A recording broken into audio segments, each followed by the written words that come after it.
A few years back, my friend Tez and I decided to take on the ultimate American road trip.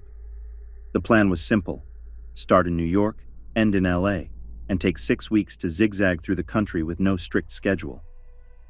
We were both broke 20-somethings, so to save money, I pitched the idea of sleeping in the back of my hatchback. My mom had been a long-haul trucker, so I figured I knew a thing or two about living on the road. We grabbed some blankets and sheets from Goodwill, cut some up to make curtains, and after a week, we had our little setup down to an art. We crashed anywhere that felt safe: rest stops, free campsites, parking lots, even the occasional driveway when a friendly stranger offered. And honestly, it was amazing. We met the coolest people. We hitchhiked in the back of a pickup to Denny's with some rowdy campers, partied with an old cowboy who taught us how to line dance, and even spent the 4th of July with a family who basically adopted us. Shout out to Grandma for the weed candy. Every interaction with a stranger was a good one. Until Arizona. We were near Flagstaff when we found a free campsite on Google. It was deep in the woods, pretty far from town, but nothing we hadn't done before. When we pulled up, there were only a couple of cars and an old RV. As we drove past the RV, the door creaked open and a man stepped out. Tez, always friendly, waved at him. The guy just stared at her. No wave, no smile, nothing. Just a blank, unsettling look. Then, without saying a word, he slowly closed the door, still watching us the entire time. We figured he was just some grumpy old dude who wanted his space, so we parked further in, near the trees, and started messing around, taking stupid photos and laughing. Tez spotted a campfire down the way, and in true Tez fashion, she wanted to go make friends. That had been our whole trip: meeting people, sharing beers, swapping stories. No reason this night should be any different, right? At the fire, we met 2 guys, the owners of the cars we'd seen earlier. The older guy was completely out of it, spinning in circles and rambling about UFOs, but he seemed harmless. The younger one introduced himself as a former park ranger. He was friendly, easygoing, and actually fun to talk to. We spent a while just chatting about life, our travels, random stuff. Then he mentioned the bear. Said he'd seen one earlier, real close to the campsite. Tez didn't believe him, so he pulled out his camera and showed her pictures. The bear was right there.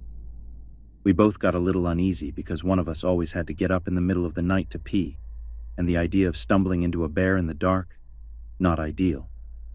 But then the ranger gave this weird little laugh, and his whole vibe shifted. He looked straight at us and said, "If you get out of your car in the middle of the night, it's not a bear you should be worried about."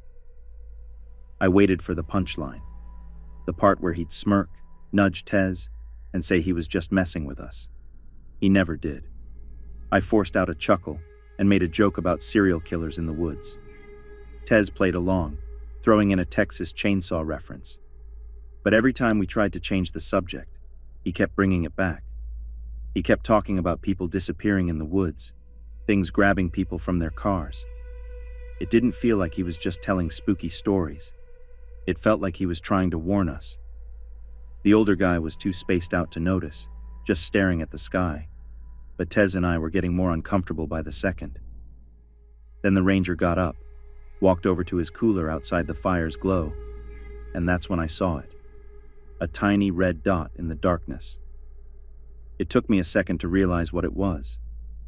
A camera. He was taking pictures of us. Not with us. Not, "Hey, let's take a selfie." He was just silently snapping photos of us like we were some kind of exhibit. He checked the screen, adjusted something, and took another, this time with the flash.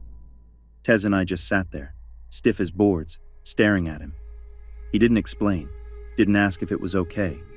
He just came back, sat down, and carried on like nothing had happened. That was it. We were done. We made up some excuse about needing to set up our car for the night, and got the hell out of there. As we stood to leave, the UFO guy smiled and told us to have a good night. The ranger? He just gave us this cold, empty look and said, "Be careful out there. There's more than bears in the woods." Every nerve in my body went on high alert. Tez forced out a laugh and yanked me toward the car. The second we were inside, she locked the doors, her breathing all over the place. Why was he taking pictures of us? I was shaking. I had no idea what to say, so the first thing that came out of my mouth was, I read that serial killers sometimes warn their victims. She stared at me, then locked the doors again, like that would somehow help. Do you think he just took victim photos of us? That was it. We panicked. She flipped on the headlights, and I immediately shut them off. For some reason, this was the only night we hadn't fully set up camp. Nothing to pack, nothing to take down. We threw the car in drive and floored it. As we hit the dirt road, I caught one last glimpse of the ranger in the rearview mirror. He was walking toward our car, and he wasn't smiling anymore.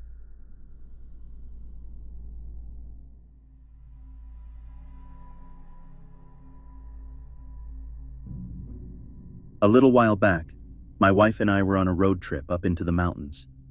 It was one of those long travel days where the hours start blending together, and by the time we neared our hotel, we were running on fumes, both literally and figuratively. We decided to stop for food before the final stretch and found a restaurant in a small town off the highway. Or at least, we thought it was a small town. Turns out, it was more of a busy truck stop than a quiet roadside diner kind of place. But at that point, we were too hungry to care. Getting off the highway, though, a nightmare. The traffic layout made absolutely no sense. Picture a regular highway exit, but then slap on extra lights, weird merge lanes, and random turns that seemed to go nowhere. I was already drained from driving all day, and trying to make sense of this mess was not helping. Somewhere in the confusion, I accidentally cut someone off. I heard a long, angry honk from behind, and my wife, ever observant, informed me, "Yeah, you totally just cut that guy off." I felt bad, sure. It was an honest mistake, but apparently, he wasn't ready to let it go. As we continued up the hill toward the restaurant, I noticed a massive pickup truck pulling onto the road behind us, and something about the way it moved sent a chill down my spine. I don't know how to describe it, but I knew he was following us. Trying not to jump to conclusions, I pulled into the restaurant's parking lot and coasted toward the back, just to see if he'd do the same. Sure enough, he turned in too, but it looked like he lost sight of us in the crowded lot. I muttered, "He's following us," and my wife, without hesitation, said, "Yeah, that's awkward. Let's go somewhere else." That was all I needed to hear. We circled around behind the building, slowly, giving him a chance to park or just move along. Then, as I turned back toward the exit, my stomach clenched. He was waiting at the entrance. Not parked, not pulling into a spot, just sitting there, watching the lot. Then, suddenly, his truck lurched forward, barreling straight toward us. I barely had time to react before he angled his truck across our lane, cutting us off. He was blocking us in. As he did, his window rolled down, and this rough-looking guy, older, tattoos, wearing a ratty tank top, leaned out, stretching his arm toward my car like he was about to grab it. And then he screamed at me, "Stop your car!" Yeah, that wasn't happening. Everything in me was screaming, "Do not stop." So I yelled, "Nope!" cranked the wheel, and floored it, squeezing past him with barely an inch to spare. I was hoping that would be the end of it. It wasn't. I flew down the hill toward the main road, but there was a red light and too many cars to make a quick getaway. Thinking fast, I veered into a gas station at the bottom of the hill. And wouldn't you know it, he followed me there too. That was it. I wasn't playing this game anymore. I whipped the car around and shot back up the hill, dialing 911 as I went. The operator was calm and reassuring as I explained that some road rage maniac was following us and trying to block us in. I told her I was ready to drive straight to the nearest police station, but just as I was giving her details, I noticed something. He was gone. I stayed on the line a little longer, just to be sure, then took a different road out of town. My wife and I were completely rattled. There was no way we were stopping for food now. We just drove straight to the hotel, constantly checking our mirrors the whole way. And the weirdest part? Even after we thought we'd shaken him, we still saw his truck on the road ahead of us later that night.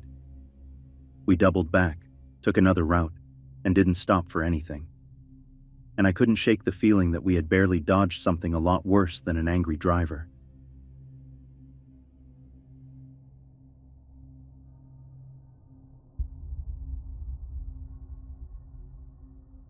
Back when I was a freshman in college, I decided to take a brilliant idea and run with it. Drive down to Mexico with my roommate Ryan and our girlfriends for some real Mexican food and a little adventure. This was around 2005, and while places like Juarez had a bad reputation, we'd heard Progreso was totally fine to visit. So naturally we figured, why not?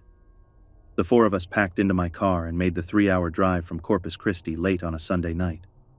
Looking back, that was probably our first mistake. We were two clean-cut college guys with blonde-haired, blue-eyed girlfriends, which, in hindsight, made us stick out like a sore thumb. When we got to the border, there was a parking lot where you could leave your car and just walk across. No passport needed, just a driver's license. Seemed easy enough. But as we handed our IDs to the border agent, he gave us this look. You know, the kind a parent gives when they know you're about to do something really dumb, but decide to let you learn the hard way. He sighed and asked what we planned to do. We told him we just wanted food, drinks, and to check out the area. He paused, nodded slowly, and said, "Please be very, very careful." I felt a weird pang of unease, but I brushed it off. It's Mexico, I told myself. We'll be fine. The moment we stepped off the bridge and into Progreso, though, it was like walking into another world. The streets were dimly lit, some not even paved, with people loitering in the shadows or selling random stuff on the sidewalks. We hadn't made it more than 100 yards before a stranger locked onto us. This guy, probably late 30s, stocky, muscular, had a heavy Spanish accent, but could speak broken English. And he was way too friendly. The kind of friendly that instantly makes you suspicious. He started chatting us up like we were his long-lost best friends, insisting he knew the best bars, the best restaurants, the best everything. Right away, I didn't like him. There was something off. But the others didn't seem as concerned, so I tried to shake it off. He followed us to a restaurant, still talking our ears off, and even sat down with us like we had invited him. The dude dominated the conversation the whole meal, pushing more and more for us to let him show us around town. By the time we paid the bill, even Ryan and the girls were getting uncomfortable. Then, just as he left for the restroom, the waitress walked over. She leaned in, looked at us seriously, and whispered in broken English, "That man. No good man. Muy malo. No good." Instant chills. We didn't need any more convincing. We grabbed our stuff and hurried toward the door, hoping to slip away before he came back. But just as we stepped outside, bam! He was right there, waiting for us. His whole vibe had shifted. No more fake friendly chatter. He looked pissed. He snapped at us to follow him to the best bar in town. We hesitated, but fear can make you do dumb things. And somehow, we found ourselves trailing behind him down the main street. Every few minutes, he'd dart across the road and mutter something to a group of police standing on the corner. Except, they didn't look like real cops. They wore baggy clothes, had pistols tucked into their waistbands, and stood around smoking cigarettes, watching us. The whole street felt like it had slowed down. People stopped and stared as we passed, like they knew something was up. And then, the guy did something that completely sent me over the edge. He pulled out a cigarette, put it in his mouth, and started pretending to smoke it. He never lit it, just kept puffing away like it was totally normal. That was it. We needed to get out. Now.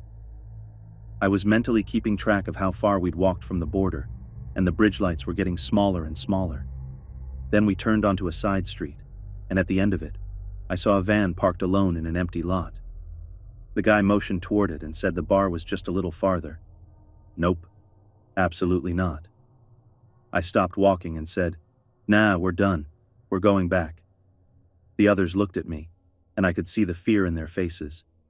I turned and started walking, and the second we did, the guy's whole demeanor darkened. He started shouting after us, demanding we follow him. We ignored him and walked faster. He kept yelling. Then we were running. We sprinted all the way back to the border, and right before the bridge, he finally stopped chasing us. He just disappeared into the dark streets, like he knew he'd lost his chance. Once we were near the border agents, we didn't look back. That night, as we drove home, we kept laughing nervously, trying to shake off the adrenaline.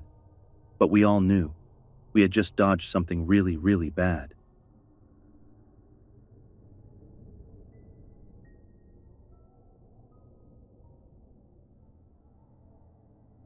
Back in the summer of 2006, I had just gotten my driver's license earlier that year, and let me tell you, I was making up for lost time. Every chance I got, I was hopping in my car and taking solo road trips to visit friends all over New England and the mid-Atlantic. Being 20 but looking more like a high schooler had its drawbacks, but I didn't think much of it at the time. That July, I was heading to southern Pennsylvania to spend a long weekend at my friend's house, while her parents were out of town. We had grand plans, hot tubbing, drinking, watching Planet Earth while drunk, because that had just come out, and maybe some late-night running through cornfields. It was shaping up to be a perfect summer trip. The drive was smooth, the weather was gorgeous, and my playlist was hitting just right. As soon as I crossed from New Jersey into Pennsylvania, I decided to stop at one of the first rest areas for gas and snacks. I don't remember exactly which one it was, but it had a gas station with a big convenience store. Across from it was the highway on-ramp, and running parallel to that was this sketchy dirt road. At the time, I didn't think twice about it. As I was heading inside to grab some snacks, a man walked up to me. He looked to be in his late 30s or early 40s, stocky, a little tall, wearing a plain black t-shirt and jeans, with dark brown hair and a goatee. His truck, a black pickup, was parked just a few spaces from mine. Something about him immediately felt off. His stare was too intense, like he was sizing me up, and he stood way too close for comfort. I don't usually pick up on bad vibes from people, but this guy had me on edge instantly. Then he started talking. First, he asked if I was from the area, which made no sense because my car had Connecticut plates. Then he wanted to know where I was going, and, weirdly, if I knew of anything fun to do, because he had time to kill before some plans later. Before I could even process how bizarre that was, he straight up invited me to go play mini golf or see a movie with him. Who does that? I just shook my head, mumbled something about not knowing the area, and quickly walked toward the store. And that's when things got even creepier. As I turned to leave, he suddenly yelled, "You're gorgeous!" loud enough to startle an entire family walking out of the store. His voice was aggressive, way too forceful, and sent this horrible chill through me. I didn't look back. I just kept walking and ducked into the store. A few minutes later, I saw him come inside, but he wasn't shopping. He was just watching me. That was enough for me. I went straight to the bathroom and stayed there for at least 10 minutes, texting my friend about the creep lurking around. When I finally came out, he was gone, and I felt a rush of relief. His truck was nowhere in sight, so I figured I was in the clear. I took my time grabbing snacks, because, let's be real, road trips require sour bright crawlers and trail mix. Then went out to fill up my gas tank.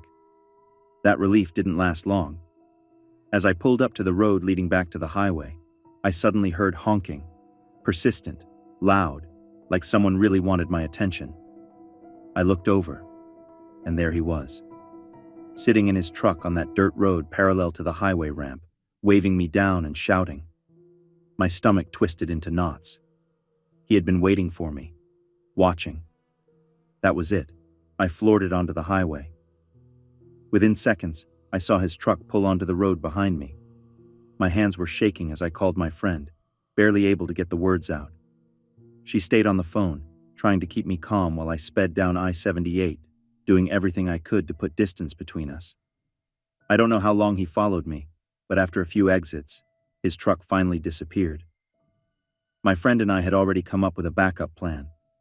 If I saw him again, I wouldn't go straight to her house. I'd head to the nearest police station instead. Thankfully, I never spotted his truck again. But for the rest of that drive, I was tense, checking my mirrors constantly, my heart pounding every time I saw another black pickup. I made it to my friend's house safely, and we had a great weekend. But the whole thing left me shaken. Over the years, I didn't think much about it. It was just one of those creepy encounters you file away in your brain. Then, in 2014, I casually mentioned the story to a friend who's really into true crime. She got curious and started looking up serial killers who were active in Pennsylvania around that time. The first name that popped up? Adam Leroy Lane. And when we pulled up a picture of him, my heart nearly stopped. He looked so much like the man I had met at that gas station. Same general build, same hair, same facial hair.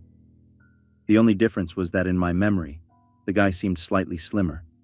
Now, I'll never know for sure if it was actually him, but the timing and the area matched up eerily well. Lane was convicted of murdering multiple women, and he was known for targeting strangers at random. If that really was him, I might have had one of the closest calls of my life.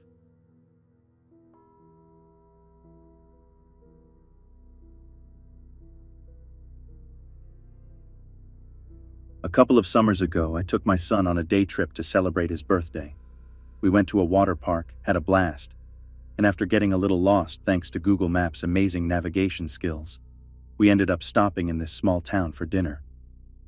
The place was tiny, barely more than a few streets, but dinner was good, and just as we were about to head out, we spotted a county fair across the street. It looked like fun, so we figured, why not?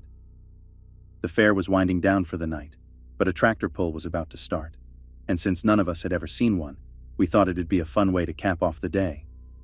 It was the kind of scene you'd expect. Families, locals, and a handful of drunk people being loud, but nothing that felt unsafe. I wasn't worried at all. I had my 16-year-old son with me, and a good friend who's built like a tank, so if anything weird did happen, I knew we could handle it. But after a while, we decided to head out before the roads filled up with drunk drivers. We walked back to the restaurant where we'd parked, which was now closed for the night, got in my car, and set off for home. That's when things got strange. The second we pulled out of the lot, I noticed another car behind us. Nothing unusual at first. It was a small town. Maybe they were headed the same way. But as we got onto this dark, winding back road leading to the interstate, I realized we were the only two cars out there. That's when I started paying attention. The road was completely deserted, just trees and hills on either side, no houses, no streetlights, just us, and this car that seemed to be sticking way too close. I tried to brush it off. Maybe they were from out of town like us, just taking the same shortcut to the interstate. Still, I felt uneasy. As I drove, I kept my speed steady, being careful because it was dark, and I didn't want a deer jumping out in front of us.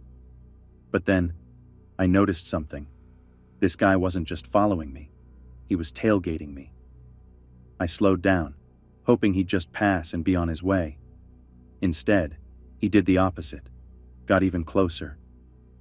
I could see there was only one person in the car, and the windows were tinted so dark I couldn't make out his face. My nerves kicked up a notch. I sped up, thinking maybe he'd back off if I put some distance between us. Nope. He stayed right there, matching my speed exactly. At this point, it was obvious. This wasn't some coincidence. He was messing with us. I started feeling real fear now. My son was in the back seat, on his birthday, and now we were being stalked down some deserted country road in the middle of nowhere. I cursed myself for even stopping at that tractor pull. But how could I have predicted this? I just needed to get to the interstate. Maybe once we were on a busy road, he'd give up. But deep down, I already knew it wouldn't be that easy. We finally hit the highway, and I prayed that this was where he'd break off. But no. He followed us right onto the interstate, still hugging my bumper. At first, I slowed down, giving him every chance to pass. He didn't. I sped up. He did too. The road was mostly empty, which made it even worse. I had nowhere to go. My friend, sitting in the passenger seat, was furious, ready to jump out and fight this guy if it came to that. But I had no interest in stopping, not with my kid in the car. I just needed to keep moving. Then I had an idea. I laid on my horn, hard, long enough that anyone in the area, if there even was anyone, would hear it. The second I did, the guy suddenly pulled over onto the shoulder and turned off his headlights. That sent a chill through me. Who does that? I didn't waste time trying to figure it out. I pushed my foot down on the gas, determined to put as much distance between us as possible. After about 15 minutes of silence, I started to relax a little. Maybe he'd given up. Maybe it really was just some local idiot trying to scare us for fun. We even started laughing a little, talking about how crazy that whole situation had been.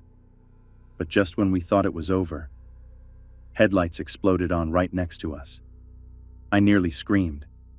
The guy had been there the entire time, trailing us with his lights off so we wouldn't see him.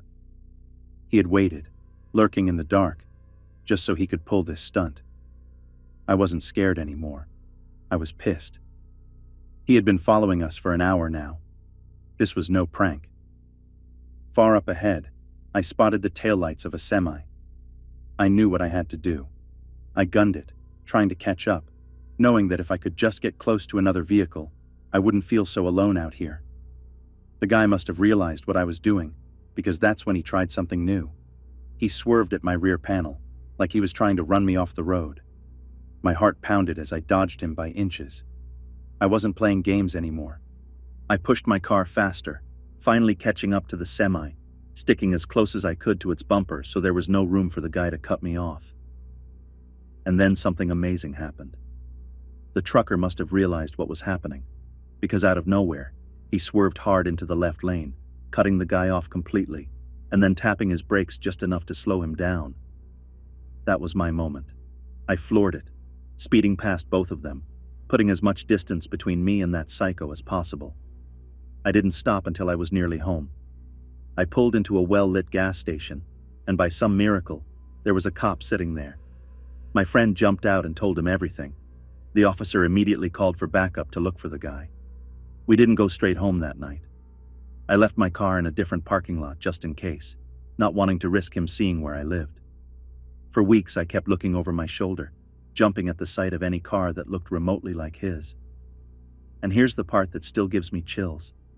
This all happened in a town that's home to one of the biggest mental health asylums in the Midwest. Every now and then, I checked the news, just to see if there were any reports of escapees around that time. I've never found anything. But the thought that he could have been someone from there, that's the kind of thing that keeps you up at night.